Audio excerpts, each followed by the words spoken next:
Assalamualaikum warahmatullahi wabarakatuh.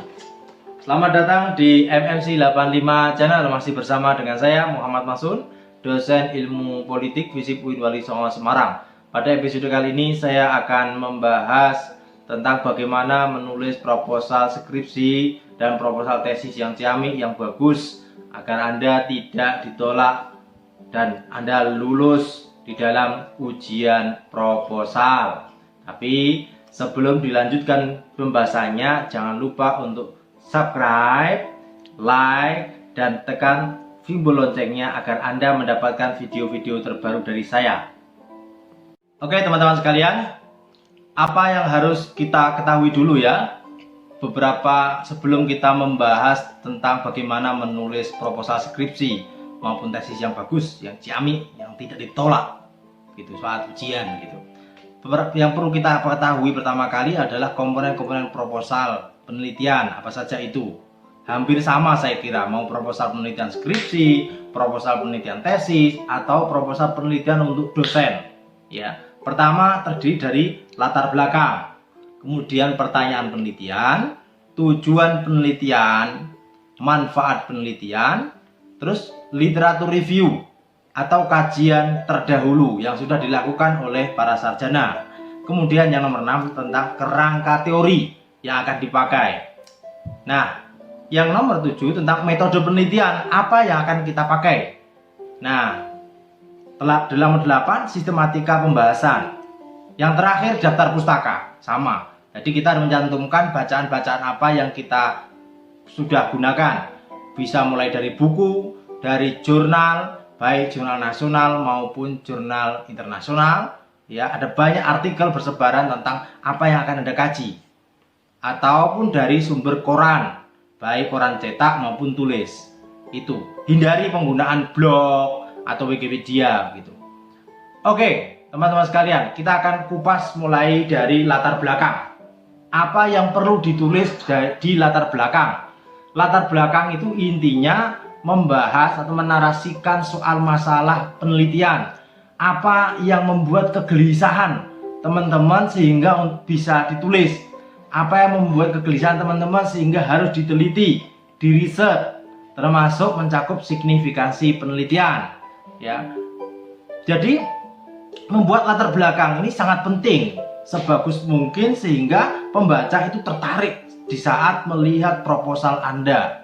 Latar belakang juga menjadi gambaran umum dan singkat tentang apa yang akan Anda kaji, apa yang akan Anda bahas di dalam penelitian Anda. Nah, bagaimana cara membuat latar belakang yang bagus? Karena kebanyakan pengalaman saya membimbing skripsi, menguji skripsi, kemudian teman-teman waktu dulu S2 dengan teman-teman banyak konsultasi gitu, menemukan banyak mahasiswa menulis latar belakang itu muter-muter kayak obat nyamuk. Jadi kalau posisi saya ini di mana? Di kota Semarang, mau ke Yogyakarta, tidak langsung bisa lewat Solo atau lewat jalan Ambarawa itu, Magelang, kemudian bisa sampai Yogyakarta. Tapi orang itu bisa muter-muter dulu ke Kendal, muter dan sebagainya, sampai kemudian ke Bumen, ya, baru nyampe Jogja. Itu muter-muter sekali. Orang seringkali mau membahas misalnya tentang perkembangan demokrasi yang terkini. Dia tidak langsung straightforward bahwa akan mengkaji tentang perkembangan demokrasi, tapi muter-muter. Mulai dari orde lama bahkan orde baru, ngomongin regulasi dan sebagainya. Itu membuat pembaca jenuh, membuat orang yang membaca menjadi kadang-kadang mau emosi begitu loh. Nah, terus bagaimana cara membuat latar belakang yang bagus? Pertama yang perlu dilakukan adalah Anda menyajikan fakta sosial atau realitas politik yang terjadi yang membuat Anda gelisah, membuat Anda terdorong untuk meneliti. Kalau saya biasanya membuat proposal skripsi dulu ya, atau tesis S2 atau proposal penelitian ya, selama ini jadi dosen, langsung saja Anda mau nulis apa? Biasanya studi ini ingin mengkaji tentang bla bla bla bla. Begitu. Satu contoh ya. Anda ini karena saya backgroundnya ilmu politik, jadi mahasiswa ilmu politik mau mengkaji misalnya fenomena tentang rendahnya keterwakilan perempuan misalnya. Nah, kan kita tahu bahwa ada banyak regulasi, ada banyak program affirmative action ya yang menyediakan berusaha untuk mendorong perempuan memiliki keterwakilan yang cukup tinggi, cukup signifikan di parlemen gitu.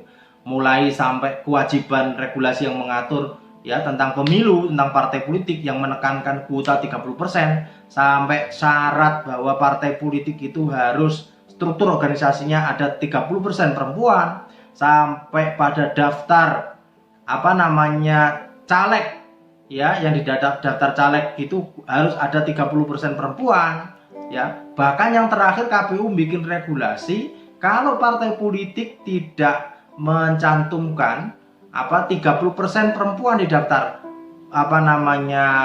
daftar kandidat yang mencalonkan di sebagai anggota parlemen itu, maka dia akan ditolak di dapil itu. Nah, tapi kenapa kemudian keterwakilan perempuan hanya kecil? Tidak sampai 30%, hanya 20%. Nah, ini masalahnya, ini faktanya. Dengan ini Anda bisa membuat ini sebagai realitas politik yang ada, kemudian Anda berpikir, kenapa ya? Nah, muncul pertanyaan, mengapa keterwakilan perempuan masih rendah di Indonesia? Nah, Anda bisa memulai latar belakang menulis dengan studi ini ingin mengkaji tentang perempuan dan politik, lebih khususnya mengkaji soal rendahnya keterwakilan perempuan di parlemen Indonesia. Nah, di mana dalam 20 tahun pasca reformasi ini ya, proses demokratisasi yang berjalan 20 tahun ini ada banyak regulasi, banyak program yang dibuat oleh pemerintah, masyarakat sipil untuk mengadvokasi keterwakilan perempuan agar lebih baik. Namun faktanya keterwakilan perempuan itu masih rendah. Nah, ini Anda bisa narasikan 2-3 paragraf tentang realitas data-data ini. Nah, kemudian Anda sajikan kajian-kajian para sarjana. Nah, sebenarnya studi dilanjutkan dengan paragraf tentang sebenarnya kajian tentang representasi perempuan di Indonesia ini sudah ada. Anda bisa ibaratnya menempatkan literatur review secara singkat ya. Jadi nggak Anda perlu jelaskan panjang macam-macam. Anda cukup jelaskan bahwa ada banyak sarjana sebenarnya sudah mengkaji ini. Kajian dilakukan oleh A, umpamanya dilakukan oleh Hilman, dilakukan oleh Andi. Begini menjelaskan bahwa keterwakilan perempuan karena tidak ada komitmen apa. Nah, temuan mereka singkat-singkat itu apa? Singkat. Jadi literatur review singkat lah menurut saya. Itu bagus. Nah, itu menunjukkan sebenarnya bahwa Anda membaca tulisan orang lain. Penelitiannya tidak berangkat dari ruang yang kosong, berangkat dari kajian orang-orang. Lanjut, Anda masuk pada paragraf tentang riset Anda. Anda mau kaji di mana? Di tingkat Indonesia atau tingkat provinsi atau kabupaten? Kalau tingkat provinsi misalnya di Jawa Tengah misalnya, ya, keterwakilan Jawa Tengah. Nah, kajian di atas rata-rata hanya melihat persoalan kebudayaan, melihat persoalan regulasi, melihat persoalan sistem politik, sistem pemilu. Nah, tapi kajian saya ingin mengkaji persoalan mengapa perempuan itu keterwakilannya rendah dengan mengkaji keterwakilan perempuan di Jawa Tengah. Tapi yang saya kaji adalah persoalan tentang bagaimana supply and demand, yaitu untuk proses-proses politik yang ada di dalam institusi partai politik, ketersediaan kandidat, Anda lihat situ, apakah sudah sesuai kompetensinya dan sebagainya gitu. Bagaimana mekanisme rekrutmennya, macam-macam. Membuat Anda berbeda. Jadi kajian ini menunjukkan bahwa Anda mengkaji sesuatu yang beda atau mengkaji sesuatu yang mendukung gitu. Argumen, saya juga ingin memperkuat argumen pendapat di atas yang mengatakan keterwakilan perempuan karena ada budaya. Coba ini akan saya kaji dengan teori budaya politik atau teori tentang woman stereotype, itu contoh ya, karena contoh di ilmu sosial. Anda bisa kembangkan di contoh studi Anda, ekonomi, kajian Islamic Studies misalnya, atau di hukum. Alurnya sama gitu. Nah, setelah Anda menarasikan tentang itu, kemudian signifikansi kajian Anda itu apa? Nah, Karena itu Anda bisa jelaskan, karena itu kajian ini cukup penting untuk dilakukan untuk mengungkap tentang apa-apa. Kalau tadi soal tentang rendahnya keterwakilan perempuan, Anda bisa jelaskan tentang bahwa kajian ini sangat penting dilakukan untuk melihat sisi kelembagaan, sisi institusionalisasi di dalam tubuh partai yang berpengaruh pada rendahnya keterwakilan perempuan. Itu contoh. Nah, itu latar belakang. Jadi nggak perlu panjang-panjang, latar belakang itu Anda cukup 3 sampai 4 halaman begitu untuk proposal skripsi maupun tesis ya, atau proposal penelitian dosen. Jadi 3 sampai 4 halaman. Jadi runut, bisa dimulai dari Anda mau mengkaji tentang apa. Jadi orang ketika membaca paragraf pertama proposal Anda, orang itu sudah tertarik, oh ini mau mengkaji ini. Kemudian menyuguhkan kajian-kajian terdahulu begitu. Terus kamu mau di mana, atau memperkuat atau apa gitu. Karena skripsi itu, kalau proposal skripsi itu nggak perlu muluk-muluk gitu ya. Skripsi itu dengan tesis itu bedanya soal kedalaman saja. Kalau skripsi itu Anda mencoba menerapkan teori ya ke dalam untuk menganalisis masalah yang Anda kaji, sosial, politik maupun yang lain begitu. Tapi kalau S3, orang dituntut paham teori kemudian mengaplikasikan teori itu dengan canggih, dengan baik ya. Anda kalau mau paham soal perbedaan skripsi, tesis, dan disertasi misalnya, bisa disimak di YouTube-nya Mas Bayu Dardias ini. Nah, mengungkap dengan baik apa perbedaan skripsi, tesis, dan disertasi. Nah, itu ya, skripsi itu aja gitu. Nah, kemudian kita masuk pada komponen berikutnya, pertanyaan penelitian. Nah, pertanyaan penelitian ini sangat penting, teman-teman sekalian. Ini pertanyaan penelitian ini nanti yang akan juga membantu atau menentukan kalian mau pakai metode apa. Jadi, apakah metodenya kualitatif atau metodenya kuantitatif, tergantung pertanyaan yang disuguhkan. Nah, pertanyaan itu sendiri ditulis, dibuat sesuai dengan masalah yang akan ditemukan, masalah yang akan dikaji. Kalau tadi contohnya tentang keterwakilan perempuan yang rendah, Anda bisa bertanya tentang mengapa keterwakilan perempuan di parlemen Indonesia atau di parlemen Jawa Tengah misalnya rendah. Terus pertanyaan kedua, kemudian faktor-faktor apa yang membuat, faktor-faktor institusional apa yang di dalam partai politik itu yang mempengaruhi rendahnya keterwakilan perempuan. Nah, jadi biasanya itu kalau untuk proposal kelas skripsi atau disertasi sebenarnya pertanyaannya ya 1 sampai 2 gitu. Itu udah cukup, gak usah banyak-banyak gitu. Kemudian komponen berikutnya tujuan penelitian. Nah, Anda tujuannya apa? Biasanya tujuan itu juga disesuaikan dengan pertanyaan penelitian gitu.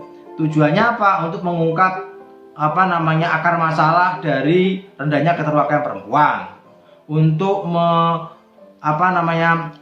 mencari pengetahuan tentang kondisi kelembagaan, faktor-faktor kelembagaan di dalam partai politik yang mendorong rendahnya keterwakilan perempuan. Nah, itu baru kemudian masuk biasanya manfaat penelitian. Manfaat penelitian itu ya kira-kira tentang outputnya penelitianmu itu apa, manfaatnya apa sih, bisa ditulis sebagai referensi atau referensi bagi para sarjana untuk yang mengkaji tentang perempuan dan politik, atau menambah literatur diskusi tentang perempuan dan politik. Terus kemudian menjadi bahan untuk policy brief ya, rekomendasi kebijakan bagi negara, pemerintah untuk membuat kebijakan-kebijakan, program-program yang bertujuan untuk mendorong peningkatan keterwakilan perempuan gitu. Kalau contohnya perempuan, atau Anda bikin kasus lain tentang pemerintah desa, umpamanya kalau skripsinya mengkaji tentang desa, maka ya berkaitan dengan itu rekomendasinya gitu. Yang komponen kelima itu tentang literatur review atau kajian terdahulu. Nah, literatur review itu sebenarnya sebagai bukti bahwa Anda ini melakukan penelitian tidak dari ruang kosong. Jadi Anda berangkat dari kajian-kajian yang sudah dilakukan oleh para sarjana. Kalau tadi di latar belakang disebutkan, disinggung sedikit, maka tulisan-tulisan yang disinggung di latar belakang tadi dijelaskan lebih detail di dalam literatur review. Nah, nanti akan saya bikin video yang lebih komprehensif dalam membahas tentang bagaimana membuat literatur review. Tapi singkatnya, literatur review itu bukan Anda membaca banyak tulisan, artikel maupun buku, terus Anda resum, terus Anda jejer begitu. Penelitian ini tidak baru karena sudah dilakukan oleh beberapa sarjana, di antara satu, tulisan A menulis judul tentang ini, kesimpulannya ini. Dua, bukan seperti itu bukan literatur review. Itu baru langkah membuat literatur review. Literatur review lebih dari itu. Mencoba, kalau S1 ya, mencoba menemukan tema lah setidaknya. Di literatur review itu Anda kelompokkan tema-tema begitu. Dari banyak bacaan Anda kelompokkan tema A, bicara tentang apa, B bicara apa. Nah, tulisan-tulisan yang masuk tema A itu apa. Kemudian di akhir Anda tegaskan bahwa penelitian saya itu mendukung, berusaha untuk menguatkan tema A, atau membuktikan ini, atau untuk memperkuat, atau untuk membuat yang lain. Nah, kalau tesis lebih kritikal lagi. Nah, ini mencoba mengkaji sesuatu yang belum dikaji, atau membantah atau menguatkan begitu. Tapi ya tidak sedalam disertasi lah begitu. Nah, kemudian kerangka teori. Kerangka teori ini sebuah teori yang cocok, yang sesuai dengan tema yang akan Anda angkat, tema apa yang akan Anda kaji. Itu teorinya. Nanti kita akan kupas tuntas sendiri tentang bagaimana menulis kerangka teori. Jadi bukan definisi, kerangka teori itu bukan kumpulan-kumpulan definisi. Kemudian nomor 7 itu metode penelitian. Nah, tadi penelitian Anda ini mau apa? Anda mau riset kualitatif atau kuantitatif? Nah, kalau Anda mau mengkaji soal perilaku pemilih, pengaruh, variabel A dengan variabel A, bisa pakai metode kuantitatif, bisa pakai survei, bisa pakai angket, apalagi sekarang bisa pakai metode online ya. Bisa pakai online, pakai email, dikirim ke email orang-orang, dikirim via WA untuk mengisi form-form tertentu begitu. Nah, atau pakai metode kualitatif. Nah, biasanya di dalam metode penelitian itu komponennya ada jenis dan pendekatan penelitian. Jenisnya penelitian kualitatif atau non kualitatif, atau kualitatif atau kuantitatif, atau mixed method. Sumber data, datanya dari mana? Teknik pengumpulan data, observasi, wawancara, kemudian FGD, dokumentasi, terus analisis data. Ya, pengumpulan data dulu, baru analisis data. Bagaimana analisisnya? Yang ke-8 biasanya itu sistematika pembahasan. Jadi sistematika pembahasan sementara. Kira-kira bab 1 kalau di UIN Wali Songo nih, di FISIP UIN Wali Songo itu teori masuk di bab 1. Tapi ketika sudah menjadi skripsi, teori itu nanti diambil, dibahas secara mendalam menjadi bab 2. Nah, bab 3 itu biasanya bicara tentang konteks, ya, konteks penelitian itu dilakukan. Nah, bab 4 itu temuannya, bab 5 temuan. Nah, pembahasan itu kalau riset kualitatif itu tidak ada batasan ya. Ya minimal ya 5 sampai 6 gitu. Itu minimal. Bisa sampai 7, bisa sampai 8 tergantung pertanyaan penelitian dan data yang ada di lapangan. Yang terakhir itu daftar pustaka. Ini jangan lupa, harus ada daftar pustaka. Rujukannya tulisan-tulisan yang kita pakai itu, jurnal, buku yang kita pakai baik dalam bentuk body note maupun footnote. Nah, ada banyak model ya cara mencitasi tulisan.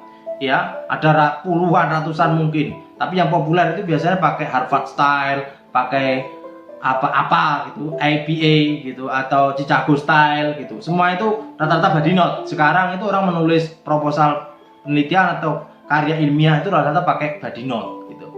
Ya, ada kekurangan dan kelebihan masing-masing, baik body note maupun pakai footnote. Nah, itu kira-kira teman-teman gambaran singkat bagaimana menulis proposal yang baik.